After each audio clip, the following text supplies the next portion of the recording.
अब तकरीर पेश करने के लिए हिशाम हाफिज़ अब्दुल मन्नान दावत देता हूँ कि वह तकरीर पेश करने के लिए स्टेज पर तशरीफ़ लाएं। हिशाम इब्ने हाफिज़ अब्दुल मन्नान। नहमदुहु व नुसल्ली अला रसूलिहिल करीम, अम्मा बाद। हमारे नाम से होंगी रवायतें जिंदा, हमारे नाम से होंगी रवायतें जिंदा। हमारे हिस्से में परचम वफा का आया था।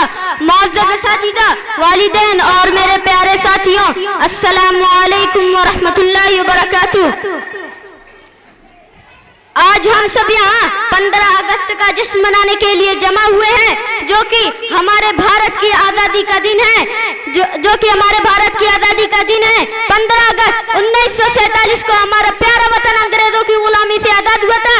ये आज़ादी हमें आसानी से नहीं मिली, बल्कि लाखों लोगों ने अपनी जानें कुर्बान की, जेलें बर्दाश्त की और हर तरह की तकलीफें उठाई। महात्मा गांधी, जवाहरलाल नेहरू, भगत सिंह, अशफाकुल्लाह खान जैसे कई अजीम मुजाहिद ने, आज़ादी ने हमें यह दिन दिलाने में अहम किरदार अदा किया। हमें चाहिए कि हम अपने वतन से मोहब्बत करें और उसकी हिफाजत करें और हमेशा ईमानदारी, मेहनत और इत्तेहाद के साथ वतन को तरक्की की राह पर ले जाएं। आइए हम सब मिलकर अहद करें कि हम अपने वतन से मोहब्बत करेंगे और उसकी हिफाजत करेंगे और उसे हर मैदान में कामयाब बनाएंगे। अब मैं अपनी तकरीर इस शेर से खत्म करता हूँ कि मदहोश नहीं बेदार है हम, कि मदहोश नहीं बेदार है हम, हर आहट पर तैयार है हम।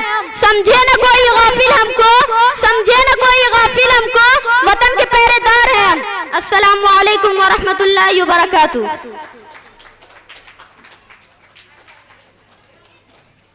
इसकी तकरीर से खुश होकर इसके वालिद साहब ने 100 रुपये का इनाम दिया है और 50 रुपया रिजवान भाई की तरफ से और 500 रुपया स्कूल में आया है, स्कूल के जो मैनेजमेंट की तरफ से 500 रुपया